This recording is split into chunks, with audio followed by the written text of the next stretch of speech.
Hello friends, नमस्कार। मैं आप सभी का स्वागत करती हूँ। तो आज का जो हमारा पढ़ने का टॉपिक है वो है भारतीय संविधान के विदेशी स्रोत। यानी हमारा जब भारतीय संविधान इंडियन कॉन्स्टिट्यूशन बना तो हमने एकदम से थोड़ी बना लिया था, हमें काफ़ी ज़्यादा टाइम भी लगा इसको बनाने में, और हमने अलग अलग जो देश थे उनके जिनके संविधान बन चुके थे उनमें से जो चीज़ें अच्छी लगी हमने उनको अपने संविधान में ऐड कर लिया। तो आज हम वही बात करने वाले हैं कि हमारे देश में इतनी सारे अनुच्छेद हैं या इतनी सारी चीज़ें ऐड की गई हैं, तो वो कहाँ कहाँ से ली गई हैं। ठीक है, कुछ हमारी इंडिया की हैं, लेकिन दूसरे जब क्योंकि हम नया नया संविधान बनाए थे और जल्दबाजी में हमें बनाने में पड़ा, क्योंकि हमने मांग रखी थी कि हमारी खुद हम संप्रभुत्व होनी चाहिए, तो इसलिए हमें कहीं और से जो भी चीज़ें ठीक लगी हमने उन देशों से उठा ली। भारत के संविधान के निर्माण में निम्न देशों के संविधान से सहायता ली गई है, क्योंकि हमें उस वक्त सहायता लेनी पड़ी थी।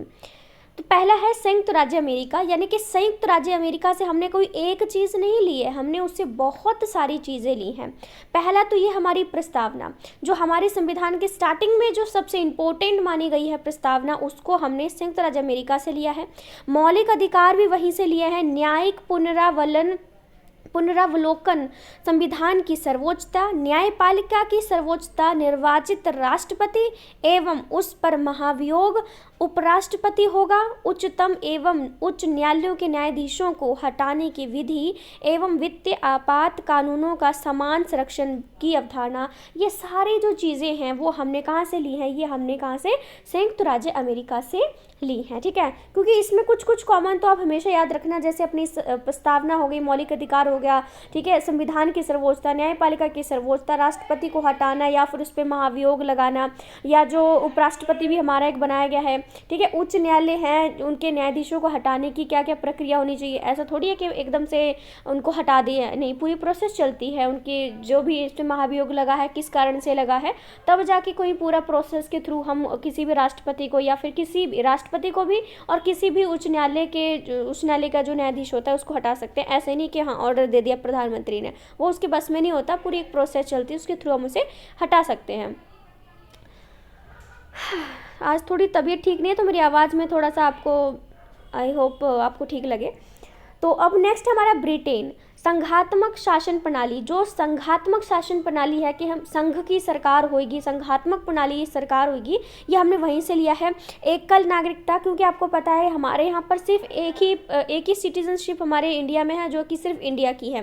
कुछ ऐसे देश भी हैं जहाँ पे दोहरी नागरिकता भी है। इट मीन्स वो देश की नागरिकता भी है और जिस राज्य में वो रह रहे हैं उसकी भी उन्हें नागरिकता मिलती है। तो इस प्रकार से उनकी दो नागरिकताएं हो जाती हैं, लेकिन इंडिया में सिर्फ एकल नागरिकता है, जो हमने ब्रिटेन से लिया है। विधि का शासन होगा, विधि यानी कानून का शासन होगा, ये भी वहीं से लिया है। संसदीय विशेषाधिकार, यानी संसद के कुछ विशेषाधिकार होंगे। मंत्रिमंडल प्रणाली होगी, परमाधिकार लेख होगा। द्विसदनवाद, द्विसदन क्योंकि हमें पता है हमारे इंडिया में दो सदन है, एक लोकसभा, संसद के दो सदन है, लोकसभा और राज्यसभा, ये दो सदन हो जाते हैं। और कानून के समक्ष समानता, ठीक है, ये जो है ये सारी चीज़ें हमने कहाँ से? ब्रिटेन से ली हैं। उसके बाद आता है आयरलैंड। आयरलैंड में जो ज़्यादातर प्रश्न पूछा जाता है वो ये पहला ही है कि नीति निर्देशक सिद्धांत कहाँ से लिए हैं, तो वो आयरलैंड से लिए हैं। मैं तो हमेशा ऐसे बोलती हूँ कि बड़े आय नीति निर्देशक सिद्धांत बनाने वाले, ठीक है, तो बड़े आय से होता है, मुझे याद रहता है हमेशा कि बड़े आय मीन्स यानी आयरलैंड से नीति निर्देशक सिद्धांत को लिया गया। हम बोलते हैं ना बड़े आय नीति सिखाने वाले, तो आपको इस तरह से कहीं ना कहीं मुझे लगता है याद रहेगा, मुझे तो हमेशा याद रहता है। उसके बाद राष्ट्रपति के निर्वाचन मंडल की व्यवस्था भी वहीं से ली है। राष्ट्रपति द्वारा राज्यसभा में साहित्य, कला, विज्ञान व समाज सेवा इत्यादि के क्षेत्र में ख्याति प्राप्त व्यक्तियों को मनोनयन करना। अभी देखो यहाँ पे लिखा है राष्ट्रपति के द्वारा राज्यसभा में साहित्य, कला, विज्ञान, समाज सेवा। अभी देखो हम अभी चलते रहते हैं, ठीक है, कि किसी को पद्म भूषण मिला है, किसी को पद्म विभूषण मिला है, भारत रत्न मिला है। तो ये जितने भी अलग अलग क्षेत्र में काम किए गए, जिन लोगों ने संगीत में किया है, कला में किया है, समाज सेवा करी है, स्पोर्ट्स में भी किया है, तो इन सभी को जो पुरस्कार हैं वो राष्ट्रपति के द्वारा ही दिए जाते हैं। नेक्स्ट हमारे पास है ऑस्ट्रेलिया।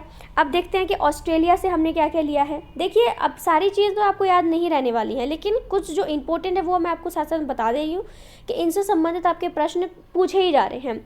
तो ऑस्ट्रेलिया से है प्रस्तावना की भाषा, समवर्ती सूची का प्रावधान, केंद्र व राज्य के बीच संबंध या शक्तियों का विभाजन। ये आपको वैसे याद रहना चाहिए कि जैसे केंद्र सरकार होगी, राज्य सरकार होगी, उनमें शक्तियों का विभाजन कर दिया, फिर हमने एक समवर्ती सूची भी और बना दी।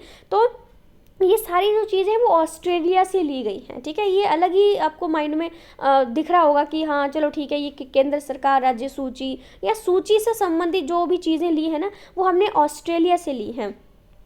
संसद के दोनों सदनों की संयुक्त बैठक राष्ट्रपति बुला सकता है, तो ये हमने ऑस्ट्रेलिया से लिया है। वाणिज्य, व्यापार और समागम की स्वतंत्रता, ये सब हमने कहाँ से, ऑस्ट्रेलिया से लिया है।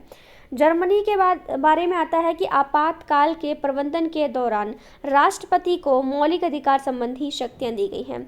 जर्मनी आपको हमेशा याद रहेगा क्योंकि इसमें सिर्फ एक ही पॉइंट है, और वो याद भी रहेगा कि इंदिरा गांधी जी ने आपातकालीन जो क्या बोलते हैं उसको, आपातकालीन लॉकडाउन उसको बोलेंगे मेरे ख्याल से, लगाया हुआ था।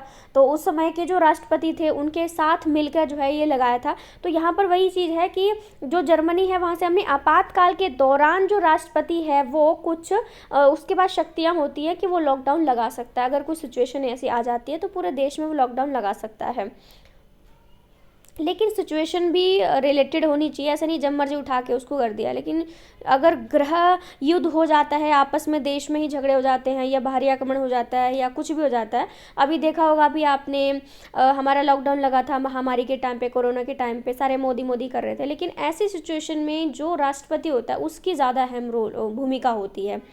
उसके बाद हमारा कनाडा से लिया है हमने। कनाडा से आपसे ज़्यादातर जो पूछा जाएगा वो पूछा जाएगा, हाँ यही है, संघात्मक विशेषताएं। जो पहला पॉइंट है संघात्मक विशेषताएं, ये ही आपका ज़्यादातर पूछा जाता है, ठीक है। बाकी भी और चीज़ें हम देख सकते हैं, लेकिन पूछा वही जाता है तो उस पर ज़्यादा फोकस हमारा ठीक रहेगा। उसके बाद है दक्षिण अफ्रीका। दक्षिण अफ्रीका से हमने संविधान संशोधन की प्रक्रिया का प्रावधान लिया है और राज्यसभा के सदस्यों का निर्वाचन। देखो दक्षिण अफ्रीका से हमने संविधान संशोधन की प्रक्रिया। अब देखो दक्षिण अफ्रीका में क्या था, बहुत ज़्यादा काले गोरे का बहुत ज़्यादा प्रॉब्लम थी, बहुत गरीबी भी मानी जाती है वहाँ पे, ठीक है। अब तो शायद मुझे नहीं पता है, सुधर गया होगा, लेकिन ज़्यादातर तो यही एक देखने को मिला है कि वहाँ पे काफ़ी ज़्यादा दक्षिण अफ्रीका में गरीबी है, काले लोग हैं। तो ऐसे लोगों के लिए संविधान में संशोधन करने की ज़रूरत जो है वो होती है। तो इसी चीज़ से आप रिलेट करके इसको याद कर सकते हैं कि संविधान संशोधन की जो प्रक्रिया की ज़रूरत हमें पड़ी, तो वो हमने दक्षिण अफ्रीका से ले ली, क्योंकि वहाँ पे लोगों के लिए काम करने के लिए हमें संशोधन करने पड़ते थे। तो इस तरह से थोड़ा रिलेट करेंगे तो आप थोड़ा इसको याद रख पाओगे।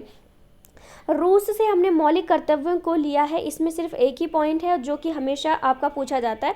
मैं भी स्टडी कर रही हूँ, तो मैंने भी अभी संविधान से संबंधित वीडियोस देखी थी। तो ये जो मैं आपको बताती जा रही हूँ मोस्ट इम्पोर्टेंट, मैं स्टडी करती रहती हूँ, तो जो ज़्यादातर पूछे जाते हैं उसको मैं स्पेशली आपको बता दे रही हूँ, ताकि आपको इतनी भी चीज़ें पढ़ने की ज़रूरत ना पड़े जो कि पेपर में नहीं आती है, तो उस पर फोकस ना करें हम। जापान से हमने विधि द्वारा स्थापित प्रक्रिया जो है ये हमने जापान से लिया है, हम ऊपर भी थोड़ा पढ़ चुके थे। और लास्ट है फ्रांस। फ्रांस से हमने गणतंत्रात्मक और प्रस्तावना में स्वतंत्रता, समता और बंधुता के आदर्श, इनको हमने कहाँ से, हमने इनको फ्रांस से ही लिया है, ठीक है। तो ये पूरे 10 ऐसे देश हैं जहाँ से हमने अपने संविधान को जुटाया है, ठीक है। वहाँ से जो भी हमारे देश के नागरिकों के लिए भली चीज़ें लगी, सही चीज़ें लगी, जिससे विरोध भी पैदा ना हो और उनकी जो ज़रूरतें हैं, अधिकार है, कर्तव्य, वो सारी चीज़ें इसमें सम्मिलित हो जाएं, तो उन्हीं इंपॉर्टेंट चीज़ों को हमने दूसरे देशों से उठा के इसमें ऐड कर लिया है। तो मुझे लगता है कि आपको अच्छे से समझ में आ गया होगा। बाकी अगर आप इसके MCQ क्वेश्चंस चाहते हैं कि मैं आपको दूं, तो मुझे कमेंट करके बता दीजिएगा, मैं तभी इतनी मेहनत जो है वो आपके लिए करूँगी। तो बाकी तो मैं वीडियोज़ अपलोड करती रहती हूँ, क्योंकि अभी मेरा चंडीगढ़ JBT का एग्ज़ाम आ रहा है, तो मैं भी पढ़ती हूँ उसका एग्ज़ाम का, खुद पढ़ती हूँ, मैं भी उसका एग्ज़ाम देने वाली हूँ। तो इसलिए क्योंकि मैं जो पढ़ती हूँ मैं सोच रही हूँ कि अपने साथ में आप लोगों को भी प्रोवाइड करती रहूँ। वैसे आप सब भी लगे रहेंगे तो बहुत अच्छी बात है ना, लगे हुए होंगे, और देखते हैं क्या होता है पेपर में। चलिए, सो अगर अच्छा लगता है तो मुझे कमेंट करके ज़रूर बता देना। बाकी thank you so much friends, thank you.